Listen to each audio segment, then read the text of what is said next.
Welcome to Make Possible Bitesize, a weekly podcast brought to you by Permutive, championing change in publishing, advertising and beyond.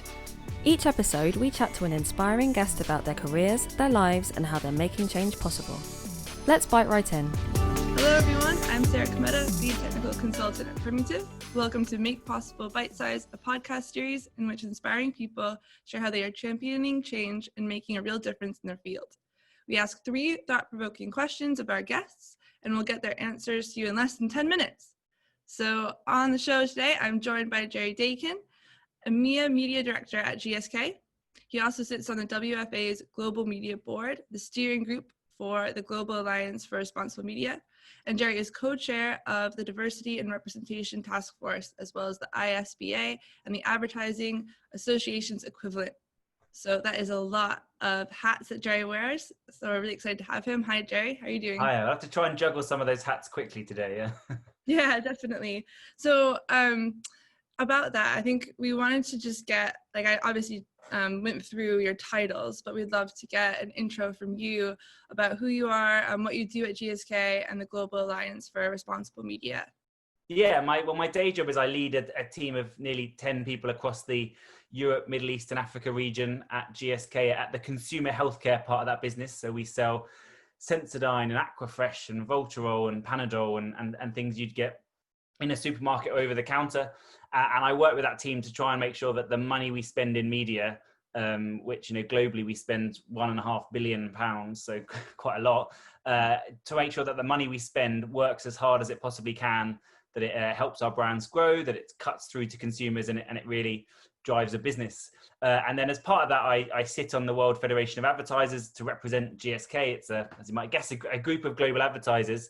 And within that, we've been really pushing to improve a lot of things in the media supply chain. We've been the things like the Global Alliance for Responsible Media and the WFA Media Charter. It's all about pushing advertisers to think about where they spend their money and be more conscious maybe about where we spend it, because it's a huge amount of money, and if it goes to the right places, it funds great content, great journalism, really good things. And if it goes to the wrong places, it starts to fund, fake news, hate speech, and really bad stuff. So it's driving a business whilst trying to make sure we do the right thing for the wider world. That's really cool. Yeah, you brought up a lot of really interesting points there. I think on that, you're involved in so many things, especially things that have an impact on, whether media is used to fuel good things or bad things in the space, like you said, fake news.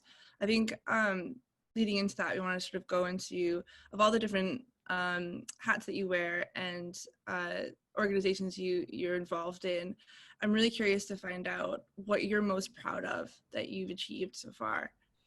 Yeah, it's a big question. It probably varies by the week, but last week we just finished doing something called the Advertising Awards, which I helped host and organize. And so I think that's kind of top of my mind at the moment. And Advertising is an organization that supports LGBTQ plus people working in advertising, but also encourages the industry to be more positively representative in the content it makes. So, including people from diverse, gender and sexual backgrounds in their adverts, and doing so in like a positive way that avoids stereotypes.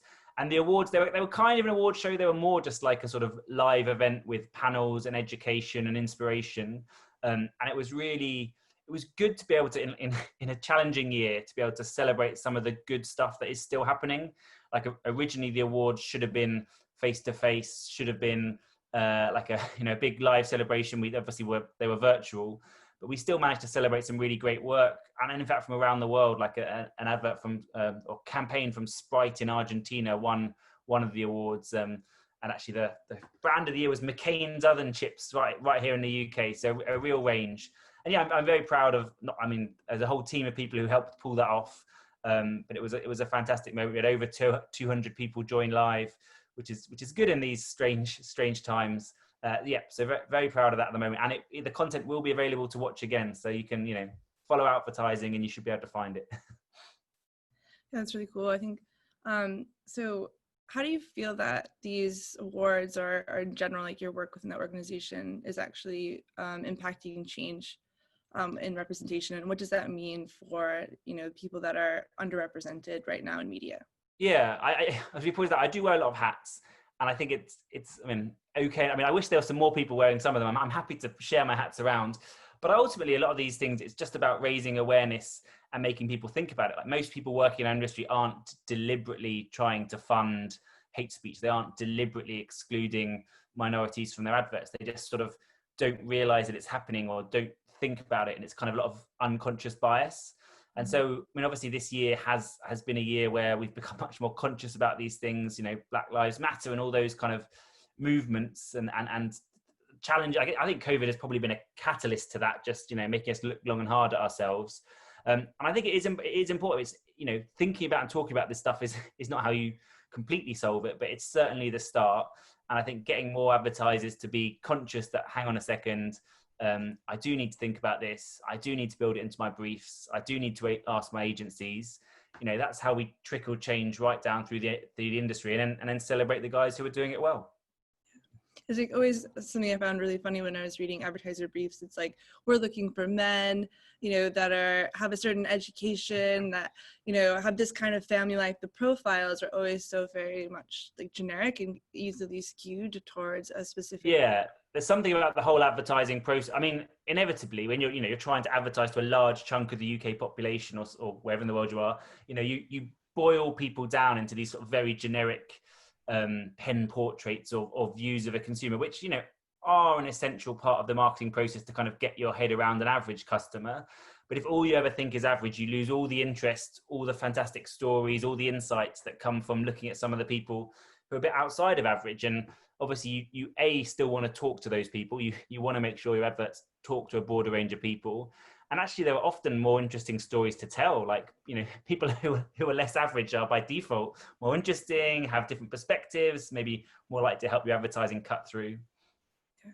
Do you feel that, like, I think one thing that's come to light lately is that your advertising is less effective when you boil people down into those groups. So you're missing out on valuable customers when you're very narrow in your targeting. There's definitely a lot of evidence that sort of more progressive, more diverse adverts, you know, both from a media and a creative perspective, are more impactful. Yet on the targeting, if you get really narrow, really specific about who you want to talk to, actually, there are lots of people who maybe don't look like you think they would, but still want to buy your products.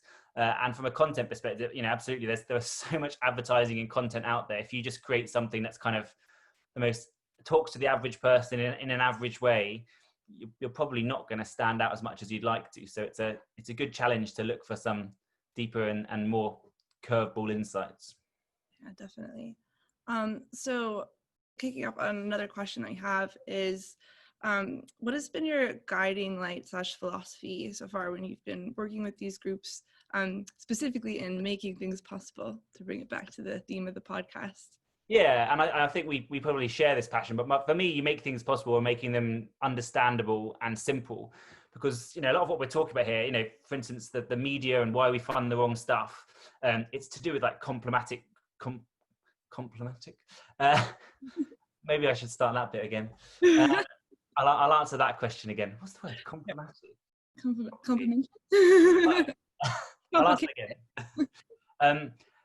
Yeah, I think it's my guiding star, and I think, you know, we share a bit of this passion, is that to make stuff change, to make stuff possible, you have to make stuff simple and understandable. And like, so a lot of what we're talking about here, for instance, the media side is quite complex. It's like complex programmatic, it's DSPs, SSPs. You start talking about stuff that, you know, frankly, the key decision makers probably don't understand in much detail, and it's not their job to understand.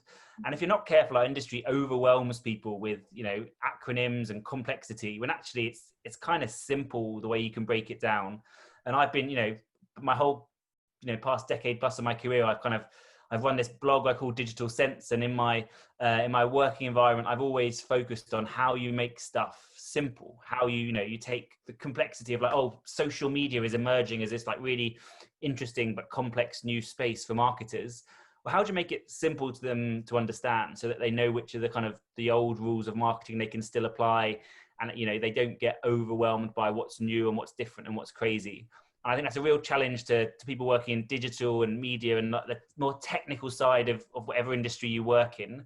How do you make what you're doing, which is very technical, and you absolutely need to understand that, but how do you make people who don't have that same level of technical detail understand enough so that the kind of the senior stakeholders can make the decisions and drive the change you want to happen.